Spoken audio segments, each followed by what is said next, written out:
जय जगन्नाथ नमस्कार। आसतु नजर पकईवा मयूरभंज जिलार बछा बछा खबर गुड़िक उपरे। आपण जदि मयूरभंज को भल पाउथांती ताहले वीडियोटी को शेष पर्यंत देखंतु। आउ चैनल को जो मैंने प्रथम कर सब्सक्राइब करंतु। आजिर प्रथम खबर करंजिया कर्मचारी भवन ठारे अवसरप्राप्त कर्मचारी संघर वार्षिक सम्मेलन अनुष्ठित। मयूरभंज जिला पांचपीढ़ी उपखंड अवसरप्राप्त कर्मचारी संघर वार्षिक सम्मेलन करंजिया स्थित कर्मचारी भवन ठारे सभानेत्री सविता महांती सभापतित्व में दिवा 1 घटिका ठारू अपराह्न 5 घटिका जाए अनुष्ठित हो सम्मेलन में बहु संख्यार सभ्य सभ्या मैंने जोगदी। जयपुर प्रफुल्ल चंद्र महांत, सुकुल चंद्रशेखर दास, उपदेष्टा जनार्दन चौधरी और मदन महांती संचालन करथिले। प्रारंभ में विदंगत गुरु करुणाकर दास, लक्ष्मी नायक, जयकृष्ण खुंटिया वियोग में भावविह्वल श्रद्धांजलि ज्ञापन करा। अवसरप्राप्त कर्मचारी मानकर विभिन्न समस्या और संगठनर दृढ़ता बाबद संघरे अध्यक्ष सर्वेश्वर मिश्र सूचना देते। साधारण संपादक अभिमन्यु सेठी संघर 1 वर्षर आय व्यय विवरणी प्रदान करथिले। एही अवसर में सभानेत्री द्वारा मयूरभंज जिला वरिष्ठ नागरिक संघर उपसभापति अनिता बेहरा, सुकुली ब्लॉक प्रसन्न कुमार पंडा, प्रतिष्ठा दास, सभापति स्वर्गत अनंत चरण हतांकर पुत्र समीर हता, नरेंद्रनाथ पट्टनायक, वरिष्ठ क्रीड़ाविद गौरीशंकर साहू को उत्तरीय और पुष्पगुच्छ दे सम्मानित करा। परवर्ती खबर चांदोआ ब्लॉक स्थित कस्तूरबा गांधी बालिका विद्यालय में वार्षिक क्रीड़ा सांस्कृतिक उत्सव में जोगदे बीजेपी जिला सभापति। बांगरीपसी निर्वाचन मंडली और चांदोआ ब्लॉक अंतर्गत कस्तूरबा गांधी बालिका विद्यालय में वार्षिक सांस्कृतिक उत्सव अनुष्ठित होती। यही कार्य उत्सव में मुख्य अतिथि भाव जोगदे बीजेपी उपसभापति श्री दलगोविंद बेहरा। श्री बेहरा सहित दिवा 2 घटिका समय बीजेपी राष्ट्रीय कार्यकारिणी सदस्य सुखदा मुर्मू जोगदे छात्र छात्री मान उत्साहित करथिले। परवर्ती खबर उत्तर ओडिशार प्रसिद्ध शैवपीठ बैसिंगा थाना अधीन माणितिरी स्थित बाबा कखारुआ बैद्यनाथ मंदिर प्रांगण में आसंता 27 तारिख में होगा महाशिवरात्रि मेला को दृष्टि रखी बुधवार अपराह्न 5टार मयूरभंज उपजिलापाल अध्यक्षतार एक प्रस्तुति बैठक अनुष्ठित होती। मयूरभंजर उपजिलापाल दयासिंधु परिड़ा अध्यक्षतार आयोजित प्रस्तुति बैठक में बड़साई तहसिलदार पतित पावन देवता बीडीओ बनजा दास, अबकारी अधिकारी प्रकाश साहू, अग्निशम अधिकारी, टाटा पावर अधिकारी, पुलिस अधिकारी समेत विभिन्न विभाग अधिकारी कर्मचारी प्रमुख उपस्थित रही। पवित्र महाशिवरात्रि अवसर में माणितिरी ठारे लाक्षाधिक श्रद्धालुंकर समागम को दृष्टि रखी ट्राफिक व्यवस्था को आरंभ करी आवश्यक आनुषंगिक व्यवस्था एवं आपराधिक गतिविधि नियंत्रण पर लाक्षाधिक पुलिस फोर्स मुतयन उपर आलोचना कराइथिला। एही अवसर में मंदिरर विभिन्न समस्या एवं उन्नतीकरण एवं किछिकांश मरामती थिबा नै मध्य आलोचना कराइथिला। 5 तारिख में मेला पड़ियार नीलाम हेबा नै उपजिलापाल श्रीजुक्त परिड़ा सूचना प्रदान कर।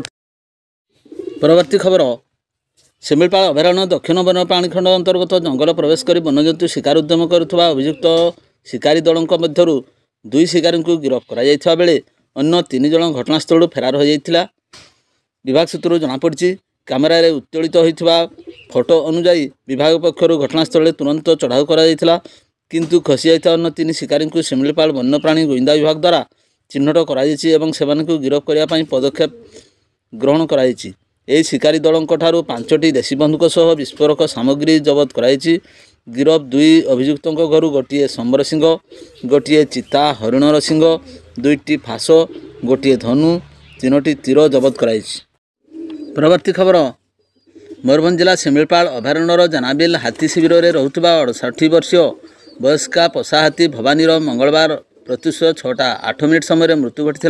शिमिलपाल बाघर संरक्षण प्रकल्प कर्तृपक्ष सूत्रु प्रकाश भवानी शिमिलपाल पशा माई हाथी होता बेले 2001 मसीह कर्णाटक शिमिलपाल अभयारण्य को अणा। सर्वप्रथमे ताकू अन्य बसा हाथी सहित गुड़गुड़िया हाथी शिविर रखा तालीम दि जाऊला। सेबेठारू शिमिलपाल काठ माफिया और वन्यजंतु शिकारी को धरवे वन विभाग को सहायता करथिला। शिमिलपाल आखपाख अंचल को हाथी पल पशी आसथिले सेमानकर घोड़ाइबा निमंते ताकू व्यवहार कराउथला। एथिसह बाघ ट्राकिंग तथा घंच जंगल वन कर्मचारी जीवन आसवा निमंते मध्य ताहा सहायता करुथला। शिमिलपाल समस्त वन कर्मचारी से मन जिणिथिला। भवानी ओरसरू 2002 ମସିହାରୁ ରାଜକୁମାର ପୁରୁଷ ହାତୀ ଏବଂ 2008 ମସିହାରେ ଶିବାନୀ ମାଇ ହାତୀ ଜନ୍ମଗ୍ରହଣ କରିଛି। ପରବର୍ତ୍ତୀ ଖବର, ରାଜ୍ୟସଭା ସାଂସଦ ମମତା ମହାତଙ୍କ ବାସଗୃହରୁ ନଗଦ 50,000 ଟଙ୍କା ସହିତ ସୁନା ଗହଣା ଚୋରି ହୋଇଥିବା ସ୍ଥାନୀୟ ଭଞ୍ଜପୁର ଥାନାରେ ମଙ୍ଗଳବାର ଅଭିଯୋଗ ହୋଇଛି। ଏନେଇ 27/25 ନମ୍ବରରେ ଏକ ମାମଲା ଭାରତୀୟ ନ୍ୟାୟ ସଂହିତା 305 ଦଫାରେ ରୁଜୁ ହୋଇଛି। ସାଂସଦ ଶ୍ରୀମତୀ ମହାନ୍ତ ସ୍ୱାମୀଙ୍କ ସହ ପରିବାର ସ୍ଥାନୀୟ ଭଞ୍ଜପୁର ପାୱେଲ ସ୍କୁଲ ନିକଟରେ ଏକ ଭଡ଼ା ଘରେ ଦୀର୍ଘ ବର୍ଷ ହୋଇ ରହିଆସୁଛନ୍ତି। ତାଙ୍କ ବାସଗୃହରେ ଥିବା ଆଲମିରାରୁ ସୁନା ଗହଣା ଥିବା ବ୍ୟାଗ୍ଟି ଗତ ସୋମବାର ସନ୍ଧ୍ୟାରେ ବାହାର କରିଥିଲେ। ସେଥିରୁ କିଛି ସୁନା ଗହଣା ଅର୍ଥାତ୍ 1 ହଳ ସୁନା କାନଫୁଲ, 25 ଗ୍ରାମ ଓଜନର ସୁନାହାର ଓ ନଗଦ 50,000 ଟଙ୍କା ଚୋରି ହୋଇଥିବା ଜାଣିବାକୁ ପାଇଥିଲେ। କିନ୍ତୁ ତାଙ୍କ ଘରେ କାର୍ଯ୍ୟରତ ଜୈନିକ ମହିଳା ବ୍ୟାଗ୍ରୁ ଚୋରି ହୋଇଥିବା କିଛି ସାମଗ୍ରୀ ପାଇଥିଲେ ବୋଲି ଅଭିଯୋଗରେ ଉଲ୍ଲେଖ କରାଯାଇଛି। ପୁଲିସ ପକ୍ଷରୁ ତଦନ୍ତ ଜାରି ରହିଛି।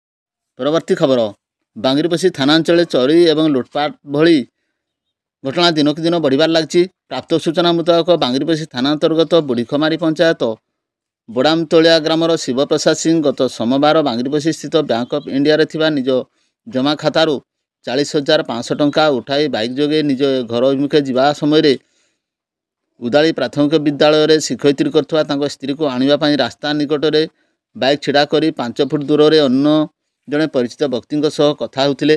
ସେହି ସମୟରେ ବ୍ୟାଙ୍କରୁ ପିଛା କରି ଯାଇଥିବା 2 ଜଣ ଦୁର୍ବୃତ୍ତ ତାଙ୍କ ଅନ୍ୟମନସ୍କତାର ସୁଯୋଗ ନେଇ ଟଙ୍କା ଥିବା ବ୍ୟାଗ୍ଟିକୁ ଝାମ୍ପି ନେଇ ଏକ ବାଇକ୍ରେ ପଳାଇ ଯାଇଥିଲେ। ଶିବପ୍ରସାଦ ଉଭୟଙ୍କୁ ପିଛା କରିଥିଲେ ମଧ୍ୟ ସେମାନଙ୍କର ପତ୍ତା ପାଇନଥିଲେ। ତେବେ ବାଙ୍ଗିରିପୋଷି ବ୍ୟାଙ୍କ ଅଫ୍ ଇଣ୍ଡିଆରେ ଲାଗିଥିବା ସିସିଟିଭି ଫୁଟେଜରୁ ଉକ୍ତ ଯୁବକଙ୍କୁ ଚିହ୍ନଟ କରିଥିଲେ ଶିବପ୍ରସାଦ। ଏନେଇ ବାଙ୍ଗିରିପୋଷି ଥାନାରେ ସେ ଏକ ଲିଖିତ ଅଭିଯୋଗ କରିଛନ୍ତି। ପୁଲିସ ଘଟଣାର ଅଧିକ ତଦନ୍ତ ଜାରି ରଖିଛି। ପରବର୍ତ୍ତୀ ଖବର, ବଡ଼ସାହି ଅଞ୍ଚଳକୁ ଶ୍ରମିକ ଯୋଗାଡ଼ ପାଇଁ ଭୁବନେଶ୍ୱରରୁ ଆସିଥିବା 2 ଶ୍ରମିକ ଠିକାଦାରଙ୍କୁ ଲୁଟ୍ ଘଟଣାରେ ସମ୍ପୃକ୍ତ ଥିବା ଅଭିଯୁକ୍ତ ମଧ୍ୟରୁ ଜଣଙ୍କୁ ବଡ଼ସାହି ପୁଲିସ ଗିରଫ କରି କଟଚାଣ କରିଛି। ଅଭିଯୁକ୍ତ ଜଣକ ହେଲେ ଏହି ଥାନା ଅଧୀନ ହରିପୁର ଗ୍ରାମର ହରିକୃଷ୍ଣ ଜେନାଙ୍କ ପୁଅ ଶମ୍ଭୁ ଓରଫ ଦେବାଶିଷ ଜେନା। ପ୍ରକାଶ ଥାଉ କି 7 ତାରିଖ ଦିନ ଭୁବନେଶ୍ୱରର ଚନ୍ଦକା ଅଞ୍ଚଳରୁ 2 ଜଣ ସାଙ୍ଗ ଶ୍ରମିକ ଯୋଗାଡ଼ ପାଇଁ ବଡ଼ସାହି ଥାନା ଅଞ୍ଚଳ କାର୍ତ୍ତିକ ବେହେରା ସହିତ ଯୋଗାଯୋଗ କରି ଦୀନବନ୍ଧୁପୁର ଏକ ଅଟୋ ଯୋଗେ ବାରିପଦାରୁ ବସ୍ରେ ଓହ୍ଲାଇ କାର୍ତ୍ତିକ ସହିତ ଆସୁଥିଲେ। ଏକ ନିଛାଟିଆ ଜଙ୍ଗଲ ରାସ୍ତାରେ 4ଟି ବାଇକ୍ରେ ଅଟୋକୁ ଅଟକାଇ ଉଭୟଙ୍କୁ ନିର୍ଧୂମ ବାଡ଼େଇଥିଲେ। ଏହି ସମୟରେ କାର୍ତ୍ତିକ ଓ ଅଟୋ ଚାଳକ ଭୁବନେଶ୍ୱରରୁ ଆସିଥିବା 2 ଜଣଙ୍କୁ ଛାଡ଼ି ଘଟଣାସ୍ଥଳରୁ ପଳାଇ ଯାଇଥିଲେ। ତାପରେ ଉଭୟଙ୍କ ବେକରୁ ଛୁରୀ ଲଗାଇ ପାଖରେ ଥିବା ସମସ୍ତ ଟଙ୍କା ଏବଂ ଗହଣା ଛଡ଼ାଇବା ସହିତ ଜବରଦସ୍ତ ମୋବାଇଲ ଦ୍ୱାରା ଫୋନ୍ ପେ କରି 95,000 ଟଙ୍କା ଏସ୍କେ ଆକବରଙ୍କ ଆକାଉଣ୍ଟକୁ ନେଇଯାଇଥିଲେ। ଏତିକିରେ ସନ୍ତୁଷ୍ଟ ନ ହୋଇ ପୁଣି ଛୁରୀ ମୁନରେ ଜଣଙ୍କ ମୁଣ୍ଡ ଜାମିନ ରଖି ଏତଲାକାରୀ ପ୍ରଭାତ ପଟ୍ଟନାୟକଙ୍କୁ ନିକଟସ୍ଥ ଜନସେବା କେନ୍ଦ୍ରକୁ ନେଇ 20,000 ଟଙ୍କା ନେବା ପରେ ଛାଡ଼ିଥିଲେ। ସମସ୍ତ ଅଭିଯୁକ୍ତଙ୍କୁ ଧରିବା ପାଇଁ ପୁଲିସ ଚଢ଼ାଉ ଜାରି ରଖିଛି ଏବଂ ଖୁବ୍ ଶୀଘ୍ର ସମସ୍ତ ଅଭିଯୁକ୍ତ ଧରା ପଡ଼ିବେ ବୋଲି ଥାନା ଅଧିକାରୀ ଉମାଶଙ୍କର ଜେନା ପ୍ରକାଶ କରିଛନ୍ତି। ପରବର୍ତ୍ତୀ ଖବର, ବାରିପଦାକୁ ବିକ୍ରି କରିବା ପାଇଁ ଅଣାଯାଉଥିବା 11ଟି ଶୁଆ ବୁଧବାର ଅପରାହ୍ନ ଏଠାରୁ 8 କିଲୋମିଟର ଦୂର ଜାତୀୟ ରାଜପଥ କାଠଫାଳ ଛକ ନିକଟରେ ବାରିପଦା ବନାଞ୍ଚଳ ଅଧିକାରୀ ଶ୍ରଦ୍ଧେୟ ମନ୍ତ୍ରୀଙ୍କ ନେତୃତ୍ୱରେ ଜବତ କରାଯିବା ସହିତ ଜଣକୁ ଗିରଫ କରାଯାଇଛି। ଗିରଫ ବ୍ୟକ୍ତି ଜଣକ ବେତନଡ଼ି ଥାନା ବଡ଼ଜାମମଣି ଗ୍ରାମର ଲିଟନ ପାତ୍ର ବୋଲି ଜଣାପଡ଼ିଛି। ଉଦ୍ଧାର କରାଯାଇଥିବା 11ଟି ଶୁଆଙ୍କୁ ସ୍ଥାନୀୟ ବାରିପଦା ବନାଞ୍ଚଳ କାର୍ଯ୍ୟାଳୟକୁ ଅଣାଯିବା ପରେ ସେଗୁଡ଼ିକୁ ପିଠାବଟା କେୟାର ସେଣ୍ଟରକୁ ପଠାଇ ଦିଆଯାଇଛି। ଏ ସମ୍ପର୍କରେ ଏକ ମାମଲା ରୁଜୁ ହେବା ସହିତ ଗିରଫ ଅଭିଯୁକ୍ତକୁ ପଚରାଉଚରା ଜାରି ରହିଛି। ବିକ୍ରି କରିବାକୁ ଅଣାଯାଉଥିବା ବ୍ୟକ୍ତିଙ୍କ ସମ୍ପର୍କରେ ଅଭିଯୁକ୍ତଙ୍କର ମୋବାଇଲ ଫୋନ୍କୁ ମଧ୍ୟ ତଥ୍ୟ ମିଳିଥିବା ପ୍ରକାଶ। ପରବର୍ତ୍ତୀ ଖବର, କରଞ୍ଜିଆ ବ୍ଲକ ବାଟପଳସା ପଞ୍ଚାୟତ ସଲରାପଦା ଉଚ୍ଚ ପ୍ରାଥମିକ ବିଦ୍ୟାଳୟରେ ଶିକ୍ଷକ ନିଯୁକ୍ତି ଦାବିରେ ଅଭିଭାବକ ତାଲା ପକାଇଥିବା ଦେଖିବାକୁ ମିଳିଥିଲା। ଏହି ବିଦ୍ୟାଳୟରେ 8ଟି ଶ୍ରେଣୀ ଓ ପ୍ରାୟ 90 ଜଣ ଛାତ୍ରଛାତ୍ରୀ ପାଠ ପଢ଼ନ୍ତି। ଏଠାରେ ନଭେମ୍ବର ମାସରେ 3 ଜଣ ସ୍ଥାୟୀ ଏବଂ ଜଣେ ଡେପୁଟେସନ୍ ଶିକ୍ଷକଙ୍କ ସହ ଜଣେ କ୍ରୀଡ଼ା ଶିକ୍ଷକ ଏବଂ ଜଣେ କଳା ଶିକ୍ଷକ ଥିଲେ। ପୁଣି ଫଗୁଣୀ ନାୟକ ନଭେମ୍ବର ମାସରେ ଅବସର ନେଲେ। ଡିସେମ୍ବର ମାସରେ ବିଶ୍ୱଜିତ ଘୋଷ ନିୟମିତ ଶିକ୍ଷକ ହେବା ପରେ ତାଙ୍କ ନିଜ ବିଦ୍ୟାଳୟକୁ ପ୍ରତ୍ୟାବର୍ତ୍ତନ କରିଥିଲେ। ବର୍ତ୍ତମାନ ଏଠାରେ 2 ଜଣ ସ୍ନାତକ ଶିକ୍ଷକ ପ୍ରଦୀପ କୁମାର ନାୟକ ଏବଂ ମଙ୍ଗୁଳୁ ପାତ୍ର ଏବଂ ଜଣେ କ୍ରୀଡ଼ା ଶିକ୍ଷକ ଦମୟନ୍ତୀ ମହାନ୍ତ ଓ ଜଣେ କଳା ଶିକ୍ଷକ ଧରଣୀଧର ମହାନ୍ତ ନେଇ ପାଠପଢ଼ା ଚାଲିଛି। ଆଉ 2 ମାସ ପରେ ବାର୍ଷିକ ପରୀକ୍ଷା। ତେବେ ପୂର୍ବରୁ ଅଭିଭାବକ ଏ ବିଷୟରେ ଶିକ୍ଷା ପ୍ରଶାସନକୁ ଜଣାଇଥିଲେ ମଧ୍ୟ କୌଣସି ସୁଫଳ ମିଳିପାରିନଥିଲା। ତେଣୁ ଛୋଟ ଛୋଟ ପିଲାଙ୍କର ଭବିଷ୍ୟତକୁ ଜଳାଞ୍ଜଳି ଦେବା ଓ ପାଠପଢ଼ା ଉପଯୁକ୍ତ ଭାବେ ନ ହେବାରୁ अभिभावक विद्यालय सम्मुखें गेट ताला बंद करते। तेज करंजिया गोष्ठी उन्नयन अधिकारी प्रद्युम्न कुमार नायक घटनास्थल पहुंची अभिभावक को बुझासुझा करते। शिक्षक नदेले कौन परिस्थिति रे सेमाने विद्यालय गेट खोलिबे नाही बोली जिद धरथिले।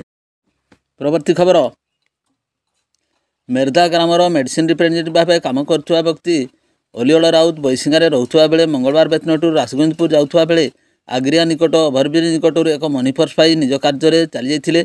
किछि समय पर बैग भितर थिबा मोबाइल फोन बाजिबारु संगे संगे फोन उठाई तांको पाखरे अछि बोली श्री राउत कहिथिले। बुधवार सकाळे बैसिंगा मीडिया सेंटर निकट में पहुंची नहीं जावाकू परामर्श होते। सकाळे जुगल ग्रामर निरंजन बिंधाणी और स्त्री बनिता बिंधाणी पहुंची निज परिचय दे पर्स और मोबाइल फोन पाई खुशी होगा सहित अलिओल को धन्यवाद देते। परवर्ती खबर, जंगलरू चली आसथिबा एक दंता हाथी तिरिंग ब्लॉकर सीमांतवर्ती बड़गोबरा ग्राम को आसी ग्राम में प्रथम अष्टम श्रेणी थिबा आश्रम स्कूल रो पाचेरी भांगी। स्कूल 3टी कबाट भांगी ताड़ी।